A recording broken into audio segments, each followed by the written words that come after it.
नमस्कार। मेरे चैनल में आप सभी का बेहद स्वागत है।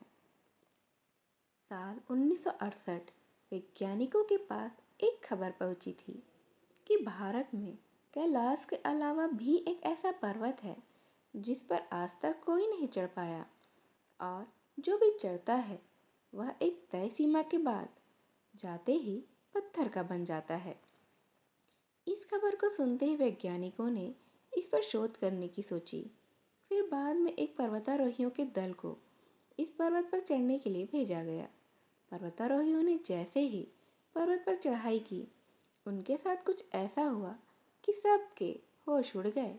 फिर बाद में कई पर्वतारोहियों ने इस पर चढ़ने की कोशिशें की, परंतु सबके साथ कुछ ऐसा हुआ कि बाद में जाकर सन 2000 में इस पर्वत पर चढ़ने से पूरी तरीके से सरकार ने रोक लगा दी।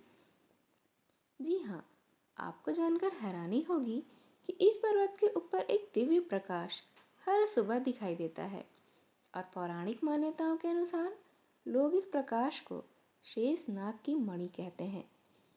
वे कहते हैं कि भगवान शिव इसे धारण करके अपने भक्तों को दर्शन देते हैं। जैसा प्रकाश दिखाई देता है, उसकी किरणों में पूरा आकाश नीला हो जाता है, और जिसे देखते ही लोग आश्चर्यचकित हो जाते हैं। आखिर इस पर्वत के ऊपर कोई क्यों नहीं चढ़ पाया? इस पर्वत पर चढ़ते ही पर्वतारोहियों को ऐसा क्या होता है तो इस पर्वत पर नहीं चढ़ सकते हैं? आखिर सरकार ने इस पर्वत पर चढ़ने से आखिर रोक क्यों लगा दी है? इन सभी बातों को जानने के लिए इस वीडियो को अंत तक ज़रूर देखिएगा, और मेरे चैनल को साथ ही साथ सब्सक्राइब और लाइक ज़रूर कर दीजिएगा, और कमेंट बॉक्स में हर हर महादेव तो लिख ही दीजिएगा। तो चलिए आइए शुरू करते हैं आगे की दिलचस्प यात्रा हर हर महादेव के साथ।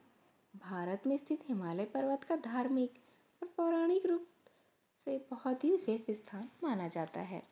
हिमालय पर्वत के लिए भगवान कई जगहों पर रहते समझे जाते हैं, और पुराणों में कहा गया है, और साथ ही साथ भगवद गीता में स्वयं श्री कृष्ण ने कहा है कि मैं पर्वतों में हिमालय हूँ। हिंदू धर्म से सबसे पवित्र माने जाने वाली गंगा नदी का उद्गम स्थल भी हिमालय पर्वत स्थल में ही माना जाता है। भगवान शिव का निवास स्थान कैलाश पर्वत भी तो इसी हिमालय में ही स्थित है।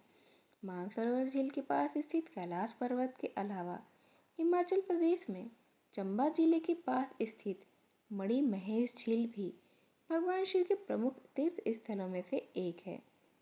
हिंदू धर्म में मणि महेश झील को मानसरोवर झील के बराबर ही धार्मिक महत्व दिया गया है। कैलाश पर्वत की भांति ही मणि महेश झील के पास भी एक पर्वत है जिसे मणि महेश कैलाश कहा जाता है। जिस तरह से आज तक किसी भी इंसान ने मानसरोवर झील वाले कैलाश पर्वत की चढ़ाई नहीं की है, उसी तरह आज तक किसी भी व्यक्ति ने मणि महेश झील के पास स्थित कैलाश शिखर पर चढ़ाई नहीं की है। मणि महेश से जुड़ी हुई एक पौराणिक कथा है। एक स्थानीय चरवाहे ने अपनी बहनों के छोड़ के साथ कैलाश पीक पर चढ़ने का प्रयास किया था, लेकिन वह इस पर्वत पर चढ़ाई करते समय अपनी बहनों के साथ पत्थर में बदल गया था। स्थानीय निवासियों का मानना है कि कैलाश पर्वत के पास में ही स्थित छोटी छोटी पहाड़ियाँ इस चरवाहे और उसी के पेड़ों के झुरमुट के अवशेष हैं। चरवाहे के अलावा एक सांप ने भी कैलाश शिखर पर चढ़ने का प्रयास किया था, लेकिन वह भी पत्थर में बदल गया था। मणि महेश झील समुद्र तल से लगभग 4080 मीटर यानी कि 13,309 फीट पर है। हिमाचल प्रदेश के कैलाश यानी कि समुद्र तल से 5,653 मीटर 18,547 फीट की तलहटी से इसमें ऊंचाई पर स्थित एक प्रमुख धार्मिक स्थल है। हिमालय की पीर पंजाल पर्वत श्रृंखला में स्थित महेश झील के निर्माण से जुड़ी हुई अनेक किंवदंतियाँ और पौराणिक कथाएं हैं। यहाँ के स्थानीय निवासियों द्वारा अक्सर कही और सुनी जाती रही हैं। इनमें से कुछ पौराणिक कथाओं का उल्लेख हिंदू धर्म के कई ग्रंथों में भी हमें देखने को मिल जाता है। यहाँ पर सबसे ज़्यादा सुनाई जाने वाली पौराणिक कथा के अनुसार भगवान शिव ने देवी पार्वती से विवाह के बाद मणि महेश का निर्माण किया था। मणि महेश को ब्रह्मांड की तीनों स्वामी अर्थात ब्रह्मा, विष्णु और महेश स्वयं शिव का निवास स्थान भी माना गया है। मान्यता के अनुसार मणि महेश भगवान शिव का स्वर्ग है और धन के पास स्थित झरने के भगवान विष्णु का स्वर्ग माना जाता है। भरमौर के पास स्थित एक टीले को ब्रह्मा जी का स्वर्ग माना जाता है। दोस्तों, मणि महेश पर्वत को स्वयं शेषनाग का वासस्थल माना जाता है और इसके ऊपर से निकलती रोशनी को शेषनाग की मणि की चमक को माना जाता है। इसीलिए शायद आज तक इस पर्वत पर भी कोई चढ़ नहीं पाया है।